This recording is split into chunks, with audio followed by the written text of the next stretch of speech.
Hi, everyone. My name is Mark Vina, host of the SmartTechCheck podcast. Today is Monday, December 2nd, 2024. I'm joined today by Jim McGregor, founder and principal analyst at Tirias Research, and his colleague, Francis Sideco, who is also a partner and principal analyst at the firm. Big news today, guys. Intel CEO Pat Gelsinger announced his retirement early this morning. And I guess we want to take some time to quickly weigh in on the announcement, what we might expect to see from Intel going forward. Not a lot of information to be had. My 2 cents is that there's probably not a total surprise given the financial results that Intel's been reporting over the last few quarters, and and it's being reported, of course, in the news. Bloomberg's reporting that was a kind of a big fight at the board level, probably happened over the weekend, and what a surprise. So anyway, guys, welcome to the podcast. Jim, let me get you to weigh in and, what's your kind of gut reaction? Any thoughts? I'm kind of disappointed, quite honestly.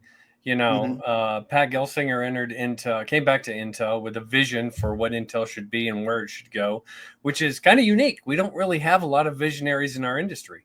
So to have him come back, be bold, be strong, and say, okay, we need to redo our product strategy. We need to become a major foundry for the industry. Both of those were going to take years, and we knew that. We knew the product strategy was going to take 5 years likely or more. And the foundry strategy was going to take probably a decade because of the cycles and the construction and everything else required, to really build up a foundry. So we knew that going in. So to see us at, just past the 3-year mark, to see Pat leave, kind of leaves Intel hanging at a critical point. Where a lot has changed, a lot's happened, but there's still a lot to do. I think that they're actually in a fairly good shape with their product strategy. It still has a ways to go, but they've done a lot in terms of parsing a lot of the stuff they don't need, refocusing on core competencies. Some of their latest products, like Lunar Lake, are showing phenomenal results. I like Xeon 6 and some of the things they're doing with their core technologies and everything else. And the foundry strategy, we always knew that was going to take a long time. Matter of fact, if they built all those fabs when they first announced them, we'd have a lot of empty buildings all over the world because there's a huge investment and it's going to take time. But they seem to be on track with their with their process technology. They seem to be on track with a lot of their product strategies. So to see this come now, I realize there's a lot of pressure from investors. But, the investors have to think of this as a 10-year turnaround, not a, 2 or 3 year turnaround. And I think that's kind of where the message got lost. But also, by the same token, there were a lot of cost-cutting things that could have been done early on that Pat didn't do.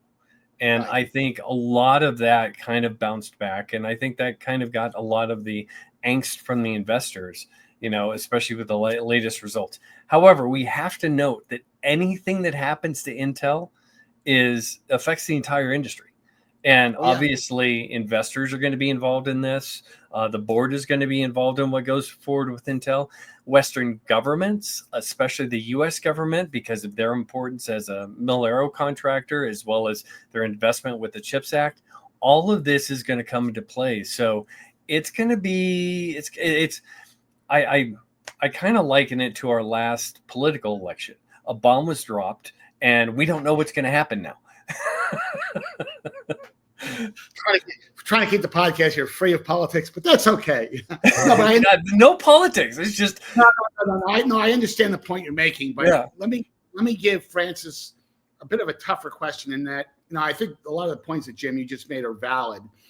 The problem is that I can't think of many public corporations that are willing to, and their investors are willing to accept, hey, it's going to take 7, 8, 9, 10 years to execute a strategy. So, again, that might be bad. This is not Japan or other countries that do take the long view and, hey, they're in it for the long haul. And if it takes 5, 10 years, and 10 years is a pretty enormous amount of time, there's some investors that have that level of patience, but that typically doesn't get a lot of traction in the U.S. So I would quibble with that a bit. The other thing is that while I do, I agree with some of the things you've said about Pat. Pat, is a very affable guy. When I was at Compaq and Dell, before he left to go to VMware, there was a lot of engagement with him. He's absolutely was a lifelong Intel guy, even when he left to go to VMware. I mean, I think Intel was in his blood. But I wonder if that became his greatest weakness, in that when he came back and he was hey, he can turn the thing around. He is a visionary, and I agree with you, Jim. But did he have a blind spot in that? He was obviously surrounded by a lot of folks who worked with him before. And, my thing is, if you're going to do both things, sometimes you've got to do both things that the legacy teams that are there may not be that crazy about, So, Francis, let me get you and I actually you and I had an extensive discussion about this at IFA, if you recall. I remember that. So, and I turned out to be right, but anyway, let me give you your perspective. I mean, do you have a bit of a different take than Jim has? So yeah, you bring up a couple of good points. So does Jim, and I think the biggest thing, the reality is, whatever the appetite from Wall Street might have been, is Intel is like a big aircraft carrier. It takes a lot to change directions and to shift and culture-wise and so forth. I'm sure there's a little bit of the NIH that was still there. There's a little bit of the legacy stuff that was still there. But I think Pat was making the right moves to kind of change that. I mean, he was, for the first time in a long time, I saw him start bringing in high-level senior executives from outside the company in strategic areas, like in the DCAI area and so forth. So, but again, that all takes time, and that's the reality. We've seen other companies make these transitions before. One of them is IBM. IBM is in a great place right now. I think they've hit all-time highs in stock and enterprise value and so forth. But frankly, it took them actually even longer than the timeline that Jim mentioned. It took them 10, 15 years, close on 20 years before they could go from the issues that they had before and to where they're at now. I'm not saying it was going to. And Francis, on that point, just to use IBM as an example, IBM does not look anything like it looked like 20 years ago. Absolutely not. They're primarily, I mean, they have their products, but they're primarily a software and services company that use their products to help deliver a lot of those solutions. And I'm not saying Intel was going to need that much runway, but they were going to need some runway. And Jim brings up a good point. There's a lot of downstream dependencies from Intel, not just in industry, but in government as well. I mean, the CHIPS Act is one of those. And some might ask, hey, well, the CHIPS Act's funding hasn't actually been, contractually committed, right? But if you really look at it, who else is in a position to scale that much, that fast in a domestically secure way from a chip manufacturing standpoint other than Intel? So even with this move, we're going to see, I think Intel's going to have to survive. And Jim, to your point, I think the direction that they were going in products was the right. It was going in the right direction. Lunar Lake was showing some really good signs. Panther Lake's looking good. We'll obviously have to see when these things come out. But with MJ at a leadership position, at interim helm of the whole Intel, but also CEO, permanent CEO from the press release of the Intel Products Group, I think that's going to continue. Even after Pat's left. So hopefully that'll help drive that. But I think you can say whatever you want to say. I think Pat's put them on the right path. I don't think he got the runway that he needed, or maybe realistically there's just no way he would have gotten it. But that's what it is. If they're able to build on what was established, I think they have a good chance. So let me flip this back to Jim, because you did make a good point that it's kind of a shame, because they have been showing, at least on the product side, both on the design side and even on the fabrication side, improvements. They've had obviously some stumbles, but Lunar Lake is looking real good. I agree with you on that. Having said that, there has been a perception, and these are perceptions, by the way, that goes back before Gelsinger joined the company. And that's, the challenge in the chip business is that, you don't flip a switch and things automatically get corrected. You are sometimes, trying to fix the mistakes of the prior administration. And there's been a perception, I think, with some rationalization, although I think, again, Lunar Lake may dispel a lot of that. So I guess the question for you, Jim, is that, did Pat pay for some of the legacy decisions that the company made prior to him joining the company? And it is a shame, because there's lots of optimism because of how the way Lunar Lake is reputed to be performing. And the other thing is that, the chips part of the conversation is a challenging one, because there are some naysayers out there that say, hey, Intel really should get out of the foundry business. The foundry business is so 1995. Yes, it maybe was an advantage a long time ago, but you've got companies like Qualcomm, and you've got companies like Apple, for example, very prominent examples, that are doing just fine without being in the foundry business. Having said that, it gets complicated, because there is an issue built around national security, and do we want chips manufactured by an American company? So it gets a little dicey. So what's your perspective on that? Well, first off, you have to remember a lot of this comes back to the R&D. And Intel invests an incredible amount of R&D, both in terms of product technology and process technology. Our industry wouldn't be where it is without Intel. Hands down, period. It wouldn't be there. So that's really important. So I kind of laugh when people say, oh, well, they should break up the company. Well, that might have made sense about 10 years ago, but it doesn't now, especially with this investment. We know that the foundry is not going to make money for several years, at least. It won't even break even for the next couple of years.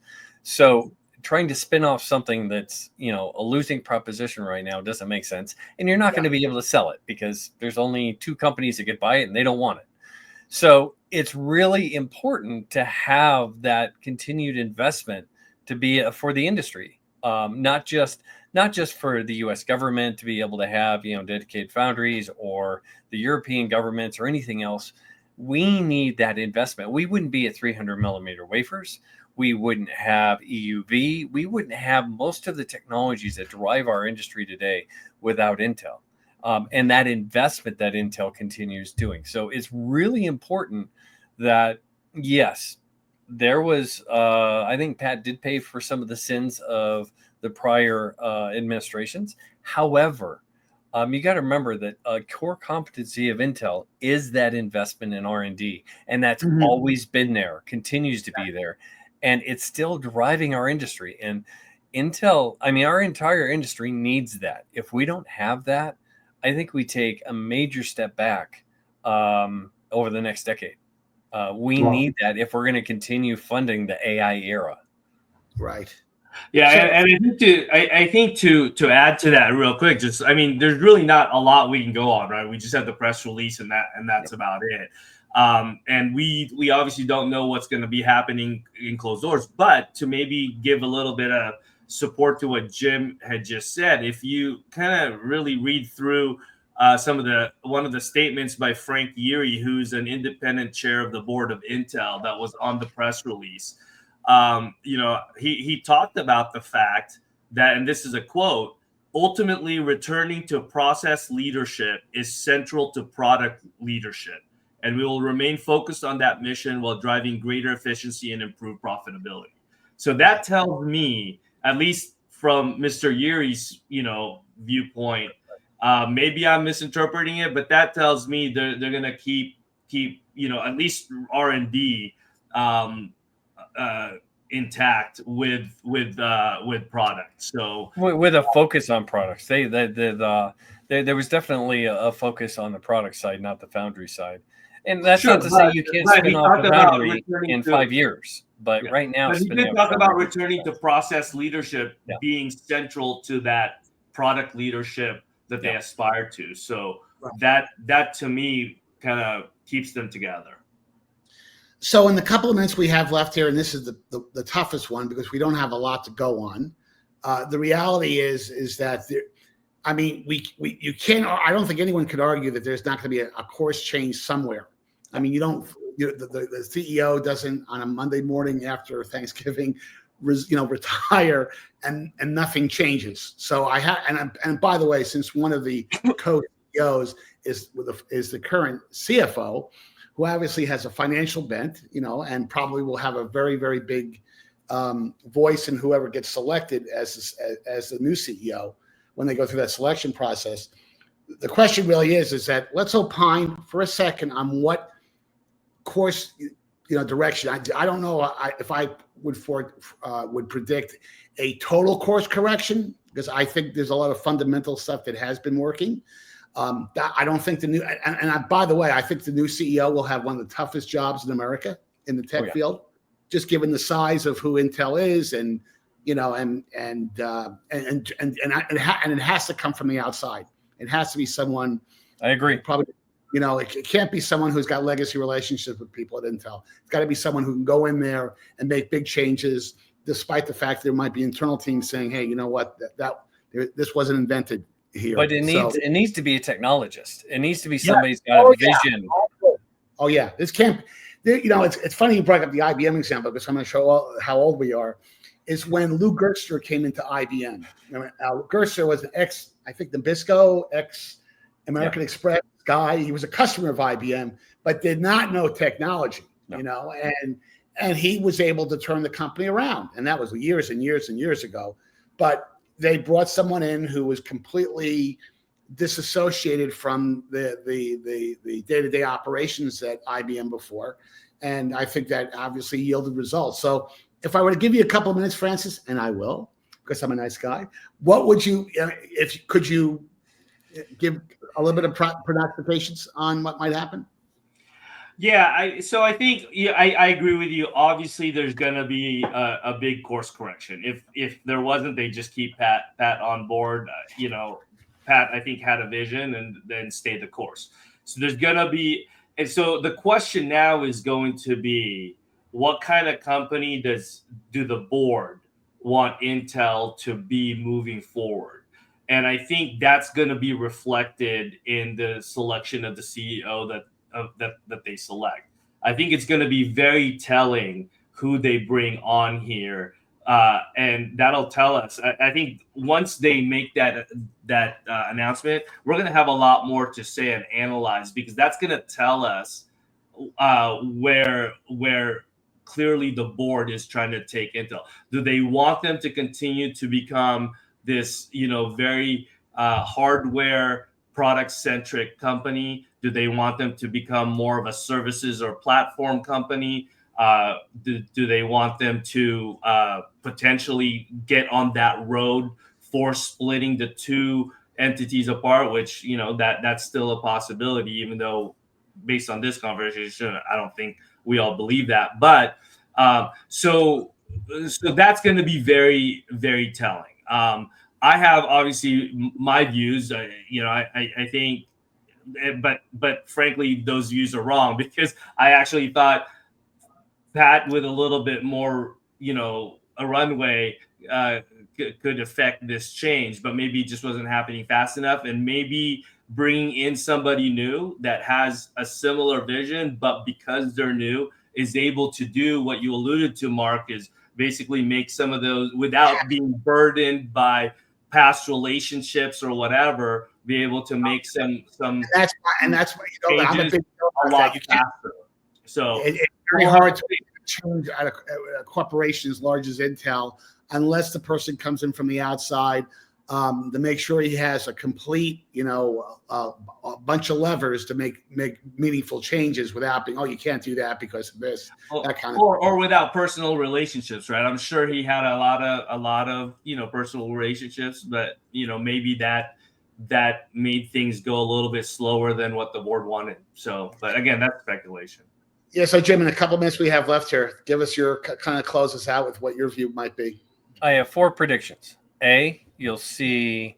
Well, first off, I think you need a technologist. You need somebody that knows the industry, that understands an IDM from products to manufacturing. You need that expertise. We've seen Intel without that before, and it's not a good thing. I do think we need somebody from the outside, and I think it's going to be a challenge, not just to find somebody that's qualified, but to find somebody that will take the job. Because you got to remember that Intel went several years where nobody would take the job. The key people, even Pat Gelsinger wouldn't take the job. But I think there's going to be 4 key things that happen. One, you're going to see more cuts, more cost-cutting cuts, possibly some new product cuts and everything else, where they're refocusing the company, trying to bring it down. I know that the board, several people on the board wanted more than 15% in terms of employee cuts before, so I expect that. 2, I think you're going to see them double down on key products and process technology, which once again gets back to that R&D investment. 3, I think you're going to see a long-term spinoff of the Foundry, but I still think that's probably at least 3 years, maybe 5 years away, if not more. And 4, I think you're going to see them look at possibly key mergers. I don't see a takeover of Intel, but I see maybe some key mergers that really enhance their capability. And I'm not going to start any rumors here, but I think that there are opportunities, even though Intel has a poor history of acquiring companies. I think there's maybe some mergers of 1 or 2 big guys out there that could really enhance Intel and make it really competitive. And I'm going to stop there. Well, it seems like the street is kind of in line with us in a wait and see mode and see when we get more information, because even with as big of a bomb as this was, they were only down 0.5 percentage point from their opening. So, you know, really it hasn't really. I think everybody's in a wait and see mode. You know, I think with David Sinsner and MJ at the helm, that did enough to say, okay, there's going to be stability there. Now let's see what the next move is to decide how we're going to react. Right. Well, like both of you guys said, I mean, more to come on this. It's hard to really make definitive predictions about things, but I think as soon as they get close to selecting a person, we'll be able to tell a lot based on the person's lineage and what industry they come out of. And I think many of the points you guys made are valid. But guys, again, thanks for jumping in on this quick Smart Tech Check podcast, because it's an important topic for us to provide a viewpoint on. Thanks for taking the time to join me for today's podcast. For our viewing and listening audience, thanks for making the Smart Tech Check podcast part of your day or commute. Please make sure that you hit the like and subscribe buttons at the end of today's podcast, or use these on-screen QR codes to connect with me. You can also follow me on X, formerly known as Twitter, at Mark V, the Tech Guy. And until next time, have a great week.